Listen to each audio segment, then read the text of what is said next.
So good afternoon everyone. We are here with Chantal Gonzalez from Chantal G Production. And now, we are here to ask some questions about in the circle of industry as organizer. Alright, good afternoon everyone. I am Chantal Gonzalez here at Pinamalayan Oriental Mindoro. So yun sir, good afternoon po ulit.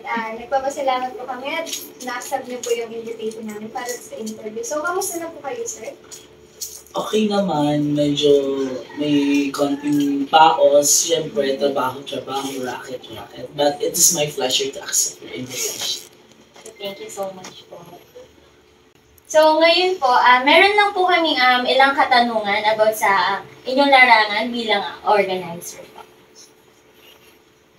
So ready na po ba sir sa mga questions? Yes, I'm ready. So ito po yung aming first question. So can you share some insight into your journey as an event organizer? How did you get started in this field? So yun sir, maaari ko po bang makapagbigay sa amin ng mga insights as an organizer? When I started sa larangan ng pagiging event organizer, nagsimula ako sa maliit na pamamaraan, maliit na mga kaganapan. Mostly tayo naman lahat, dumadaan tayo sa mga struggles, challenges. Magsisimula tayo sa maliit bago tayo makarating sa taas. Marami rin mga problema darating.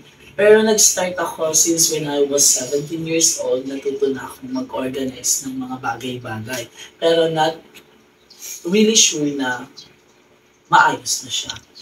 It's better na mag-focus pa rin tayo sa mga mas magagandang features para mas lalo pa natin mapaganda yung trabaho natin. So ito na po yung next question namin. What were some of the biggest challenges you faced when setting up your event organization business? So sir, ano yung ilan sa mga pinakamalaking hamon na nakaharap niyo habang nagsiset up po ng ganitong business po? As for me, ang pinakamalaking challenges na naharap ko nung nagsiset ako ng isang sa aking organization, yung kakulangan sa kagamitan. Yung may kulang sa ganito, may kulang ng ganito, ang kailangan lagi full package, kompleto. Minsan nagkakaroon kami ng clients na mahirap kausap. Yung kulang sa budget, kulang sa mga kagamitan, although pati yung organization ko, pati yung production ko, nasisira.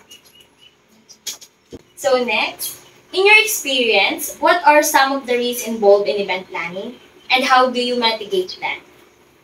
So, ano po yung ilan sa mga panganib na naranasan niyo po or kasangkot sa pagpaplano at paano niyo po ito napapagaan? Sometimes, pag ang mga clients ko is mostly mga barangay official, lalo na sa mga barangay events, barangay fiesta. Kasi minsan, 2 months before the event, nagkakaroon ng bidding, nagkakaroon ng meeting, pagpaplano. And then afterwards, magkakaroon ng 2 weeks renovation about sa plan. Magbabago ang budget, magbabago ang mga needs para sa isang events. Ang ginagawa namin, especially ako, pina-facture ko agad yung oras. Kasi the most important is time. Ang sabi nga nila, kapag hindi mo ginamit ang oras, malalagay ka sa panganib. Lalo na sa programa, sa mga palabas. Lalo na minsan, ang mga barangay official, hirap maglabas ng budget. Siyempre, of course, mamumuhunan ang organizer. Lalo na ako, kasi ako ang may-ari ng organization. Mahirap yung wala kang pupunan. Kaya kailangan always have a capital. Fourth question, how do you handle difficult clients or situations that arise during the planning or execution of an event? So, yun sir, paano niyo naman po hinahandle yung mga clients na mahirap po naman kausap or paano po kayo nag-handle ng mga situation na mahirap po habang nagpa-plano po ng isang event? Give freedom sa kagustuhan nila. Malaya naman silang mag-decide. Kasi sila ang magbabayad sa amin. Ang sa amin lang is servisyo. Although minsan, maiinis ka na lang na bakit ganito, bakit ganyan. Wala to sa plano. Magugulat ka na lang sa mga ibang bagay na idadagdag nila. Eventually, minsan talaga nagmumula yan sa mga kasalan, sa mga wedding events. Lalo na yung ibang mga relatives ng bride or relatives ng groom, may mga gusto silang idagdag sa program, pero on the spot. Yun ang mahirap, yung on the spot na gusto namin may ganito, gusto namin may ganyan. Ang hirap niyang i-handle, pero nagagawa naman ng paraan in the way na isingit. Sinisingit ang mga dagdag nila sa mga ibang flow ng program. Next po, could you share a particularly challenging experience you've had with an event and how you successfully navigated it? So, sir, makakapagbigay po ba kayo ng isang particular na karanasan niyo po sa isang event and paano niyo po napagtagumpayan niyo? Pinaka-worst na event ko yung nangyari, wedding. Wedding sa Barangay Kalima sa Municipality of Pola na eksaktong event niya is bumagsak yung bagyong Paeng. Yun ang pinaka-worst na nangyari sa amin. Bundok siya na hindi pwede mag-enter ang mga 4 wheels. Only 2 wheels lang, which is yung mga motor lang. Kaya ang hirap nung nangyari sa amin na yun. Hakot kami ng gamit. Akyat pa na ako.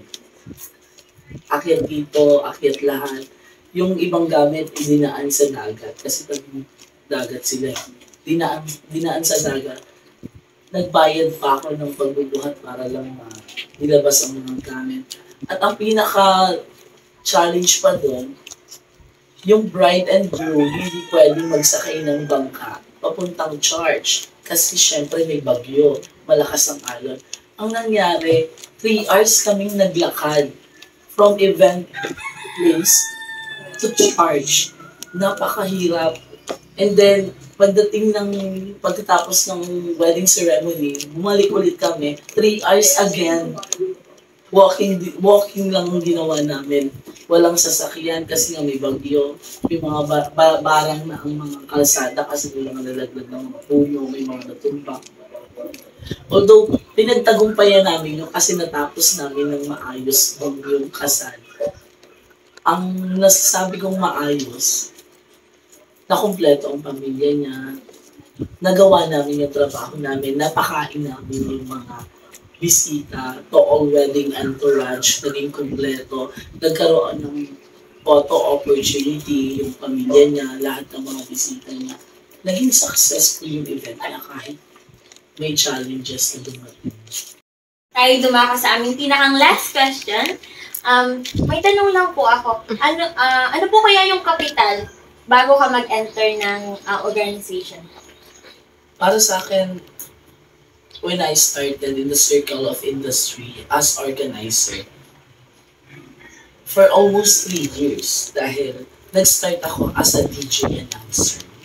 Nakilala ako as Master of Ceremony for almost 5 years. That's why I'm 8 years in the service here at Pinamalayan. Doon ko naisip na hindi lang pala pag-host, pagsasalita sa maraming tao, ang pwede kong gawin.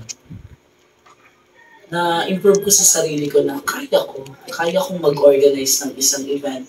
Hindi na ako maghahanap ng host dahil ako na ang host.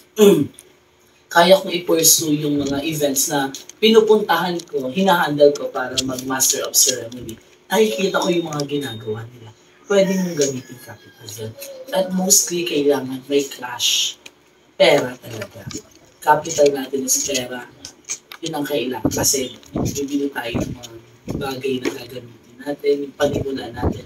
Pero we can start in the little amount of money to make an entrepreneur, which is your business as organizer.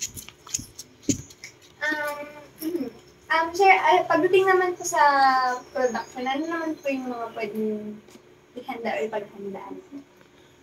Una, sarili mo. i-ready mo ang sarili mo sa mga struggles, challenges, in a good thoughts, pwede yun. Pangalawa, kailangan mo ng katulong.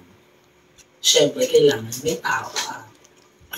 May tao ka na tuturuan mo sila kung ano ang gagawin nila, sasabihin mo sa kanila kung ano ang dapat nilang gawin para mas smooth yung production na gusto mong mangyari. Nagsisimula kasi yan sa tao. At unang-una, kailangan mo maging congeniality. Meron kang pakikisama sa tao, maging mabait.